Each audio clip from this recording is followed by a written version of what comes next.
welcome to this week's episode of Not D&D, brought to you by EN World. As always, I am your host, Jessica, and joining us this week, we have George Francis Bickers from Three Sail Studios. Thanks so much for coming on. Hey, Jess, thanks for having me, mate. My voice is totally gone already. Thank you for having me, mate. It's really good to be here. No problem. So we're here this week to talk about Mappa Mundi, which is the tabletop RPG, which is about exploration and ecology. It's something really different, and I hope you'll enjoy hearing about it this week. For those of you that are joining us live, hello, welcome. If you have any questions, get involved, ask them in the chat, and we can answer them live. And if you're listening to the podcast, hello, thanks for joining us. Any links to things we're talking about will be in the show notes of the podcast, so you can just click through there. So now we've got the admin out the way. George, I'm going to be nosy and ask about you, dive into your background and history with games. So the first question I'll start with is, do you remember the first tabletop role-playing game that you played? Yeah, absolutely. Wow, yeah, absolutely. And then now I'm questioning it as well, though, because I saw Elaine Lithgow, who works for Rowan Rook and Deckard now,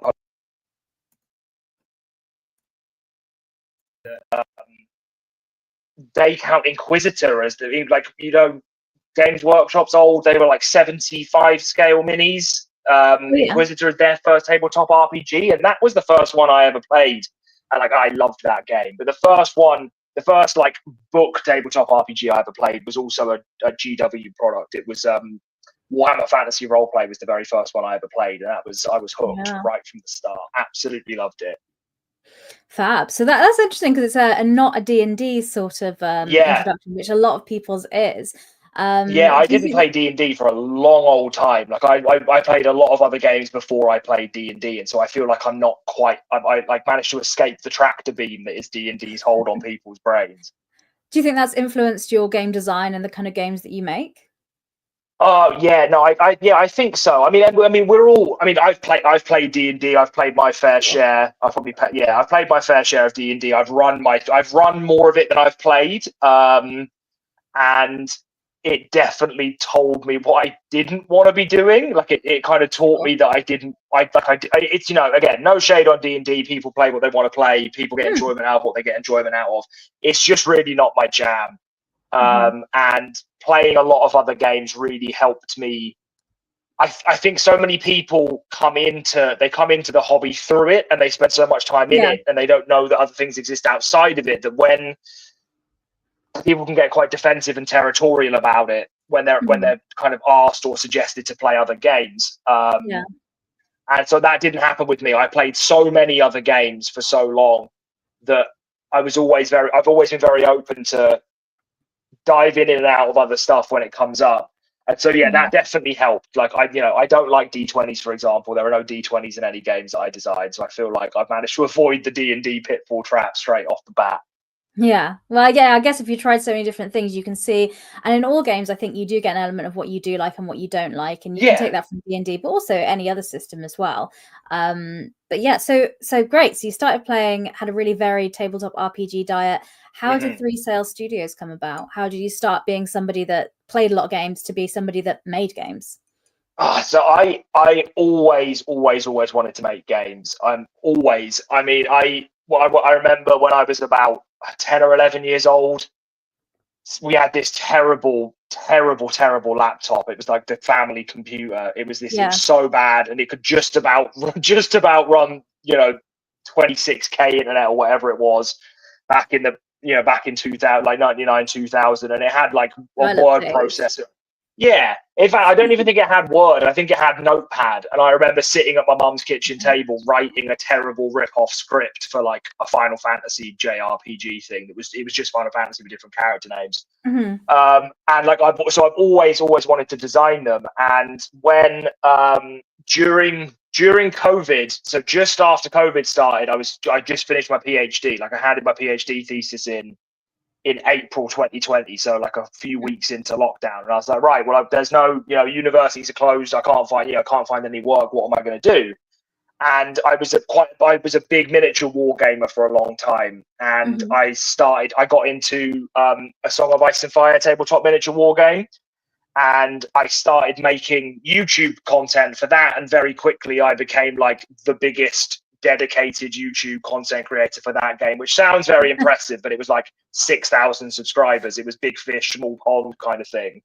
Yeah. And from that, I realized that I was quite good at talking about games and breaking games down. So I started, like, the content I started was aimed at beginners to help them learn the game, because that was the process that I was going through. But it became quite clear.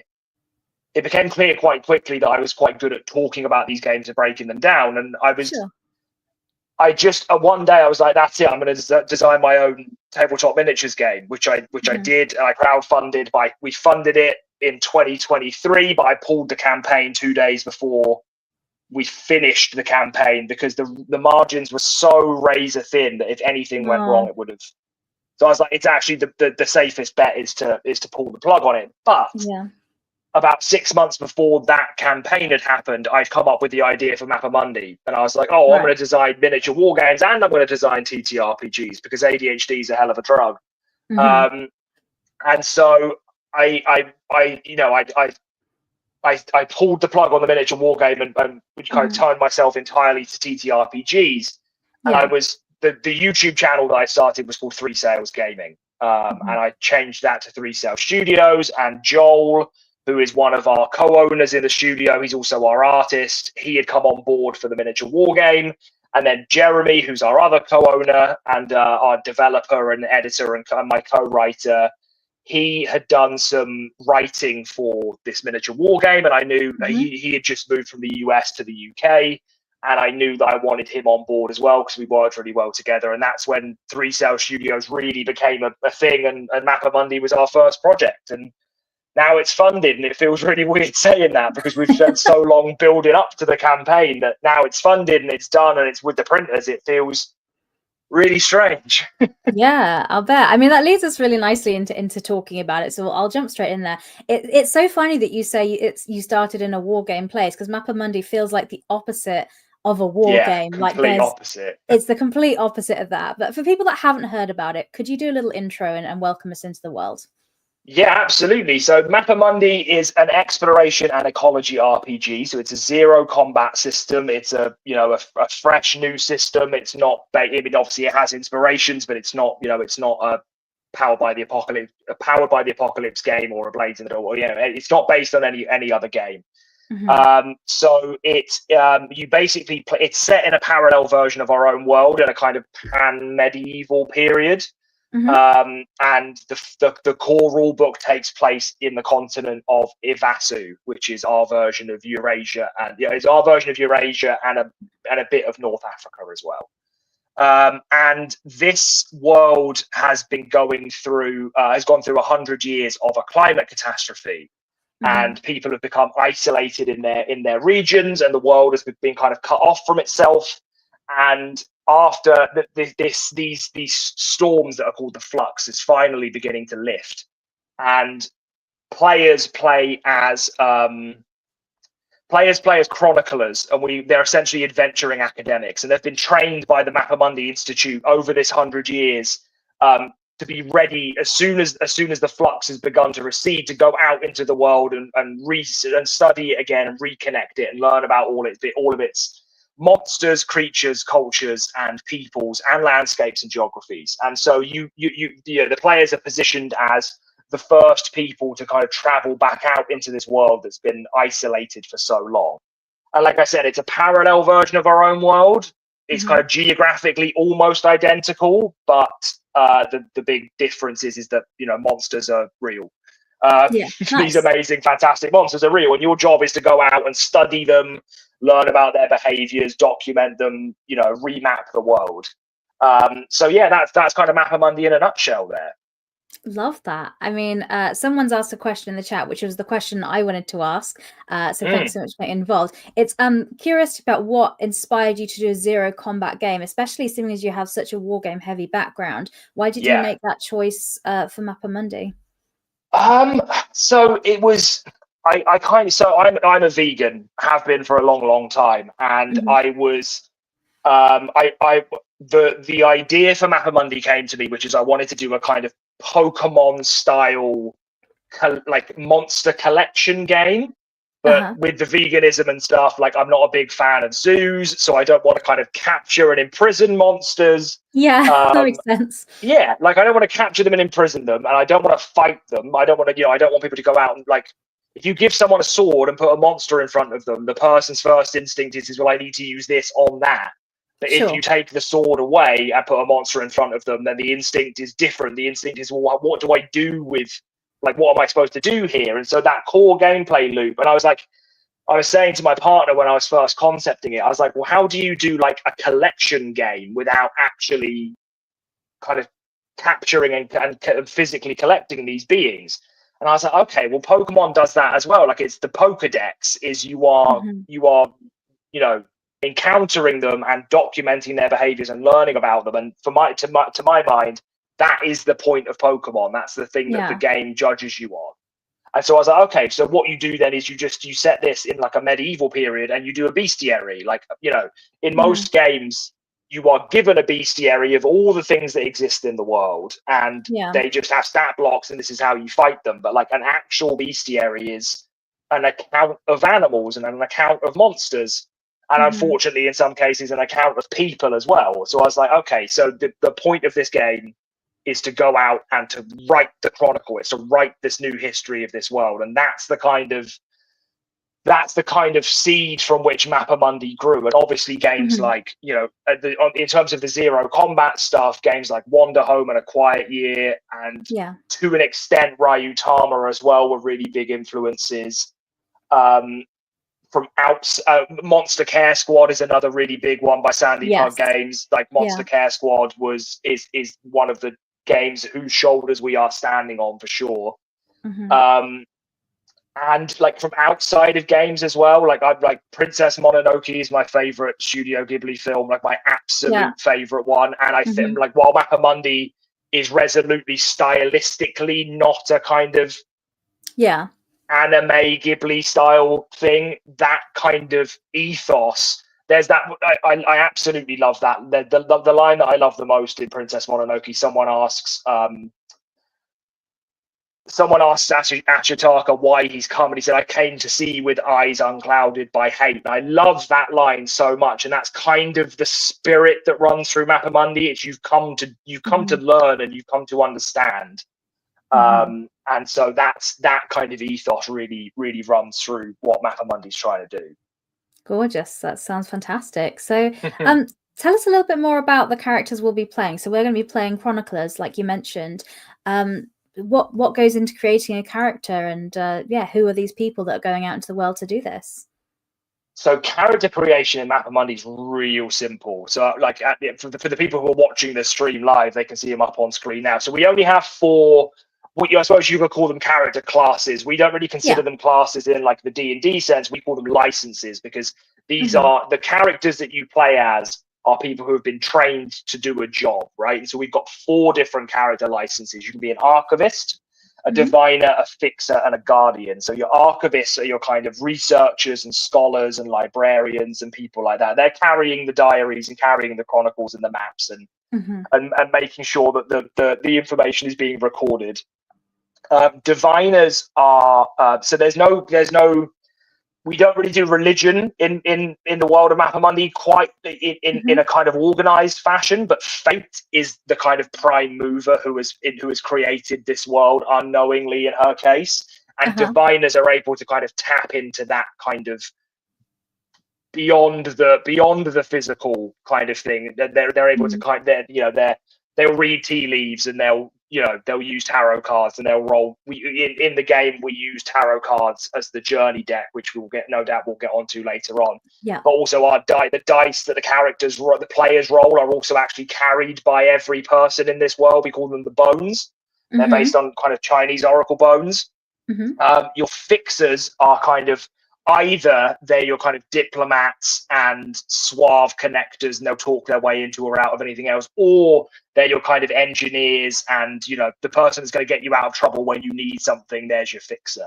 And then finally guardians are they're kind of big, heavily armored people normally, but they don't carry any offensive weapons. They tend to the symbol of the guardian is the shield, and they're people who've taken oaths to protect their companions in the wilds, but also protect the wilds from those who would do harm to it. Yeah. So you've got this whole and it's we kept trying to come up with other character types, and we're like, yeah, but that's just a guardian, or that's just an archivist. And so what you do is rather than us having 10, 15, 20 different classes, we have our core 4, but each of those 4 has 3 specializations, so things you can work towards along our skill paths, and then you can combine the skill paths of different licenses to gain what we call endorsements. So there are, there's 3 endorsements for each character class, so that gives a total of 12. There's 3 specializations for each character class, which is a total of 12. And we've left plenty of room in the game for people to combine specializations as they want. Like, we've only provided 12 out of a total of 3 times 3 times 3 times 3 that we haven't done. And I can't do math that quickly or that to that extent. Someone in the chat will. We're on the internet. Yeah, someone will. Yeah.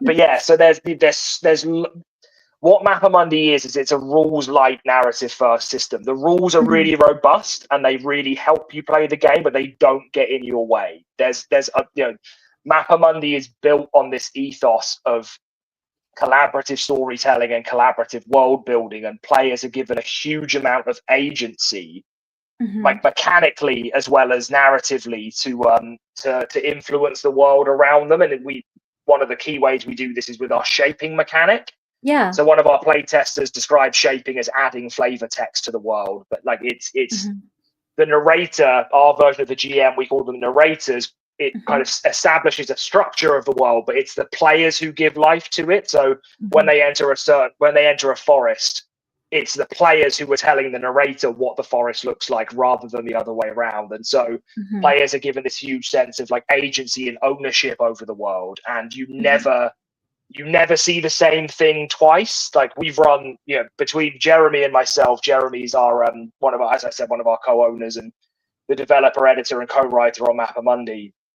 We've run our introductory adventure, 100 plus times at this point. And despite the structure of the adventure being the same, it's different every single time. And not just they went left and they went right. It's like, the world is different every single time, which is really, really beautiful.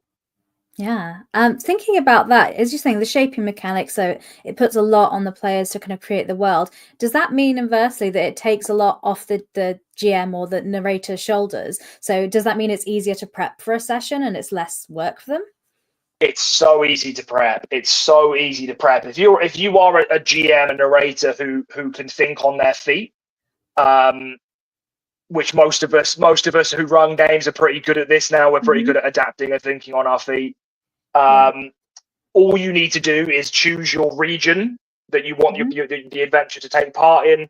Choose one of our 30 monsters. Now, each region, it has 3 monsters and 5 creatures associated with it. So choose a region, choose a monster or a creature from that region, and then choose a number of journey deck cards that would match the kind of biome or environment where that monster would live, and that is all you need.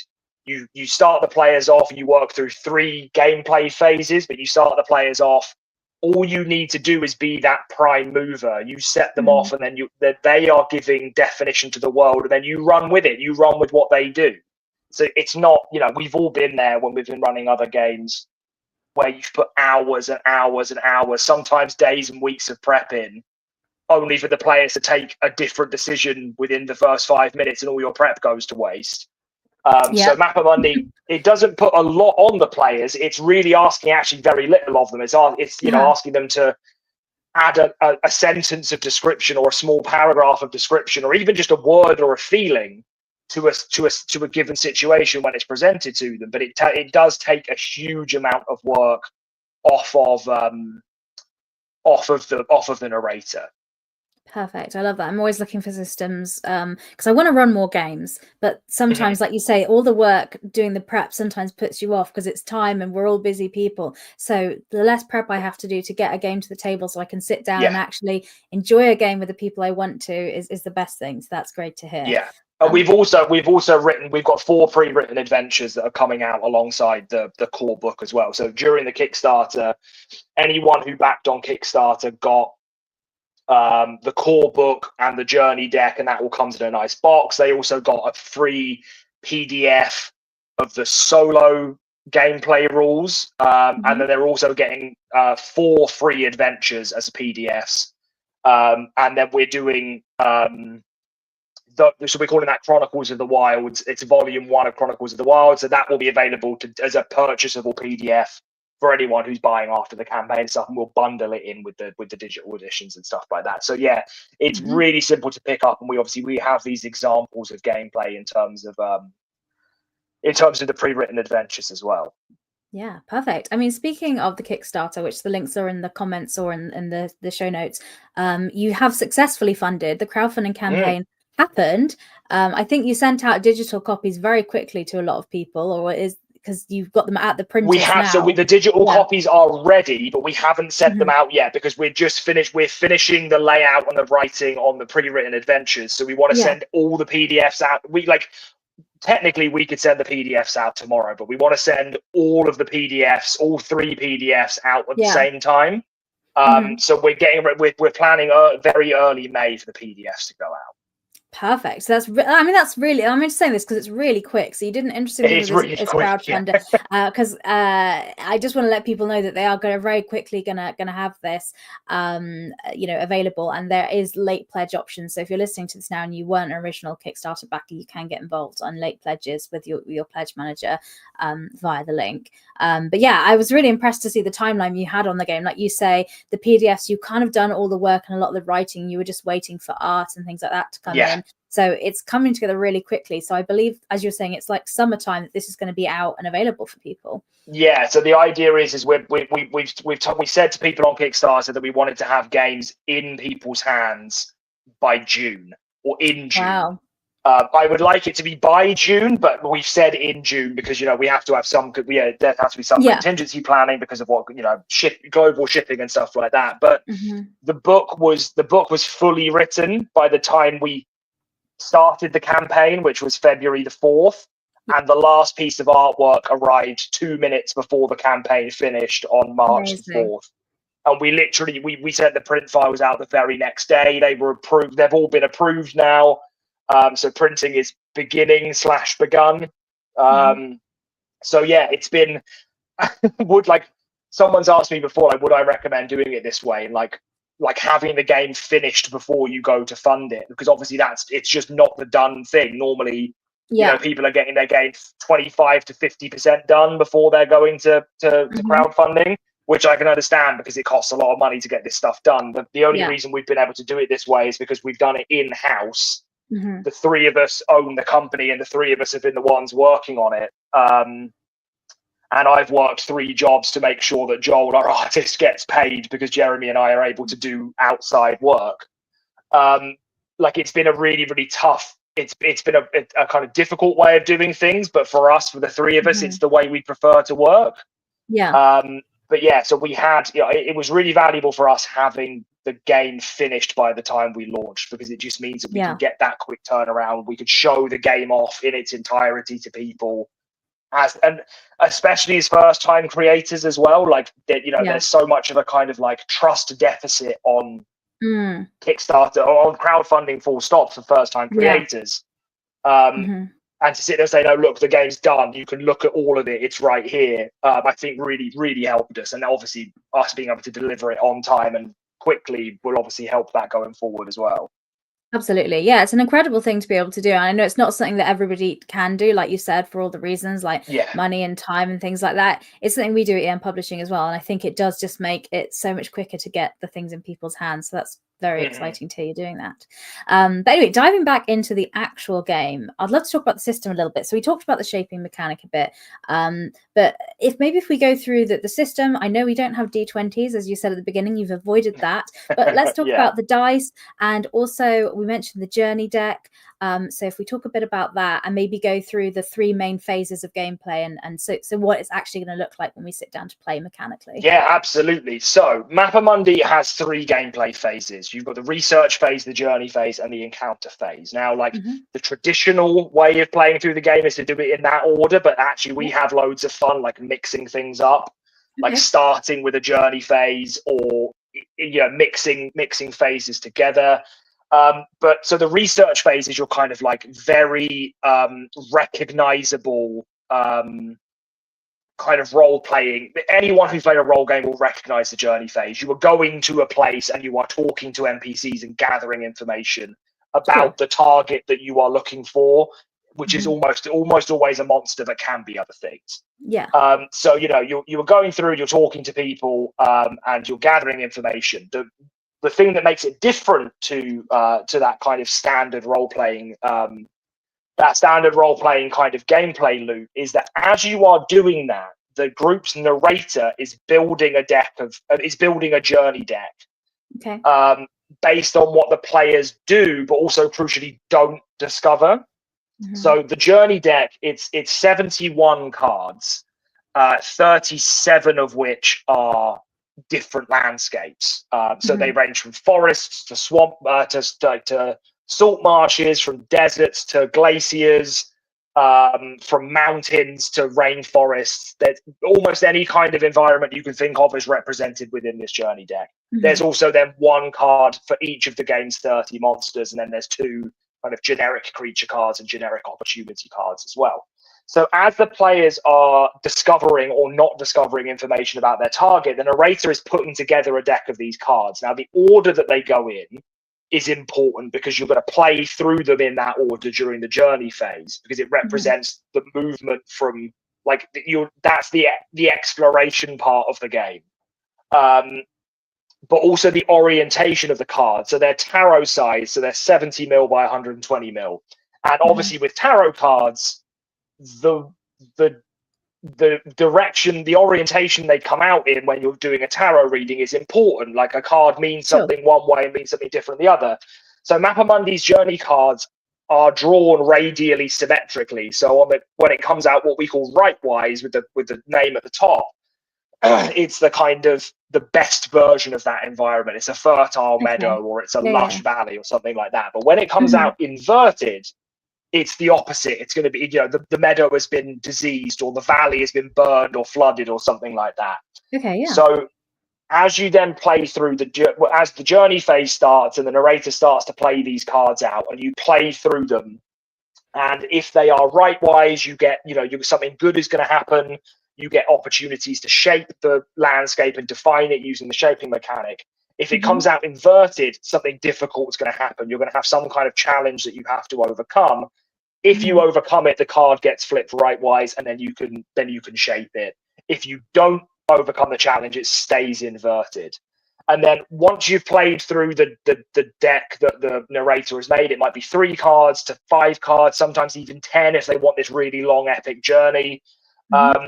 You then encounter your monster target, and the what we call the posture of that monster is going to be one way or the other depending on how your journey has gone. So all 3 phases are linked together. What you find out in the research phase defines the journey deck, and the way you deal with the journey deck defines how easy or difficult the monster is going to be.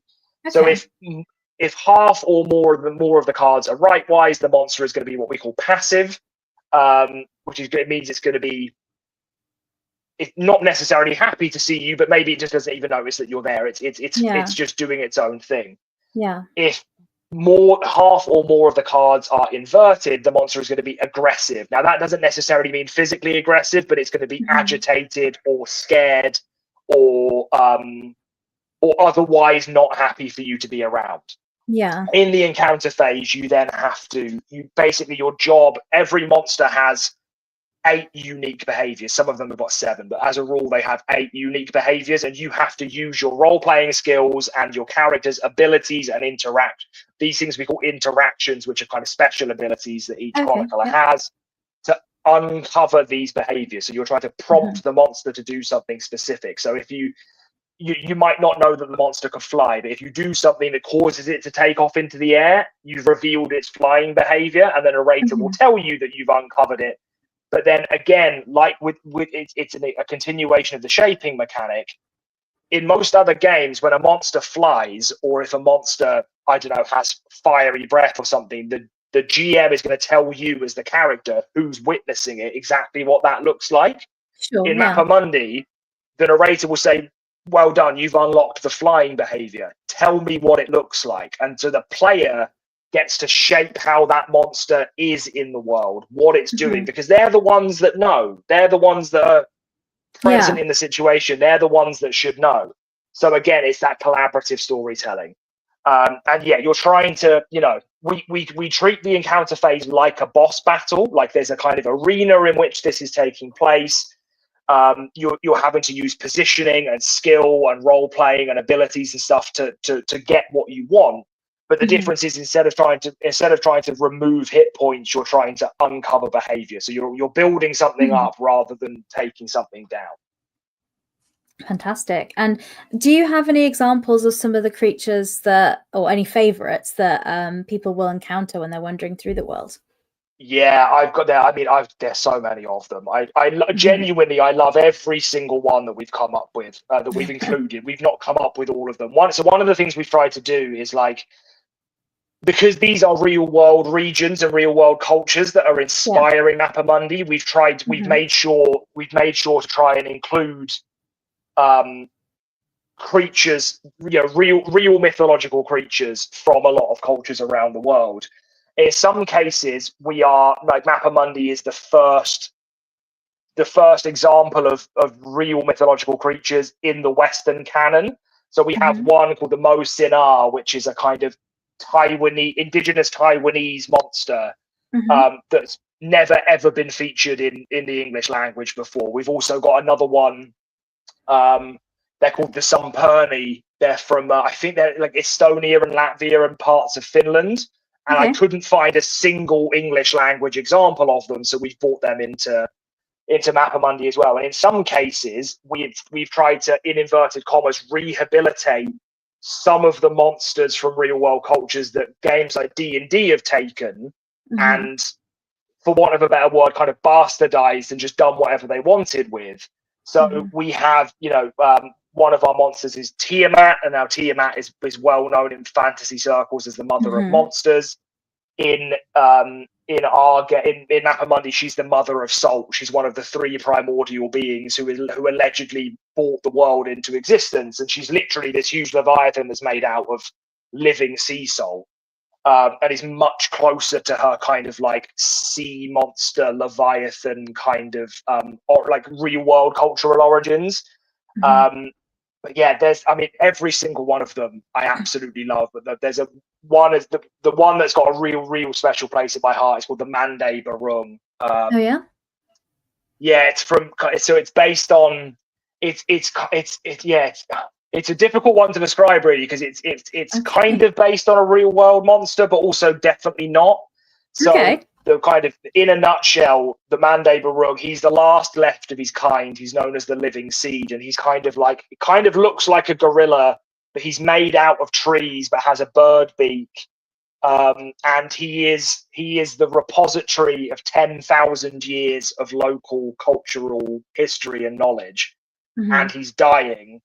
And he's the last of his kind, and there's something really beautiful going on there. Like, there's huge story potential there for what can be going on with that kind of monster. Absolutely, and says the importance of the chroniclers to, if it's the last of their kind, to capture and get information about it so that they can be remembered through story. Someone's asked in the chat as well, is there mechanics to create your own monsters? Because you've said you've provided loads as well, but the beauty of this game is narration and creation, so I imagine there's something to support that. Yeah, so I mean, so this is what the thing is it's the monsters aren't in a way, they're not really mechanical, because they don't fight, or they don't fight with numbers like they do in a lot of other games. Sure. It's not really, we haven't provided mechanics for it, but we have provided guidance. There's a whole page in the book, which is, in fact, it's more than a page, it's a whole spread. If you want to create your own monsters or creatures, this is how we suggest you do it. This is how we do it. And we've provided an example of a monster that we created, but that we didn't end up including in the book. Cool. So we are really excited to see people creating their own monsters and creatures. We're thinking about game jams for people to design their own monsters and creatures and write their own adventures and stuff. Like, these are all plans that we've got for later on this year and into next. Fantastic. That sounds really, really great. We've had a question as well from earlier. We were talking about the approach you took for publishing, which was to kind of write the game in advance and then have it kind of ready and written when you went to the crowdfunding already. Somebody in the chat's asked, did this approach prevent you from including certain features or things you wanted to have in the game? No. We put absolutely everything we wanted to and more in there. So we took the time when I was concepting the game, and then when Jeremy and I kind of put our heads together to really start on the design, we were very, very clear that we wanted to make sure that we were putting out the very best version of the game, especially if we were going to be finishing it all. So a lot of the ways that other Kickstarters will work is they will use new content for stretch goals. Now, we didn't do stretch goals. We did, well, to an extent, we did social impact stretch goals. So we donated from the start of the campaign. We declared that we were going to donate £1 for every backer. We were going to donate £1 to an elephant rehabilitation centre and sanctuary in Thailand. Oh, nice. And then when we hit £25,000, we were going to make that a fixed £1,000 donation. And then when we hit 50,000, we were going to make it £2,500, and so on and so on. So we did social impact stretch goals rather than content-based stretch goals. Now, obviously, that's because we knew we had to get the book printed straight away. We couldn't add any new content to it. Yeah. But we also made sure that all of the content we wanted was already there. So we again, people run their campaigns in their own way, and more power to them. And absolutely, everyone needs to do what they need to do. But for us, and for the way, kind of for me as a designer, and for us as a business, and the way that I like to do things is I want you to have the best version of the game already. I don't like FOMO marketing. We are working and designing and selling in a community that has a higher proportion of neurodivergence than the general population does. I don't think that's controversial to say whatsoever, especially as someone with neurodiversity. And FOMO marketing preys on neurodivergent minds. Games Workshop are really, really, really, really bad for this. They know exactly what they're doing, and they're milking people. And so I wanted us to transparency and honesty are right at the core of our business as kind of personal and business principles. And so I was like, look, this is the best version of the game. This is everything we have written for it. Everything we want you to have is here. It's right here already. The book is already the best quality we think it can reasonably be. The cards are the best quality. The price is as low as we can get it. All of these different things. You are getting every single thing that you need for this game, plus more. And we're not going to hold that to ransom based on how much money you give us. You get the best version right from the start. So it's a really, really good question as to, did it prevent us from including certain features? Because I think the way people have come to view Kickstarters is that if you don't hit stretch goals, you don't get content. Yeah. But I don't want to put out a game that doesn't live up to my creative vision. This is the vision. This is how the game works. So you're going to get that.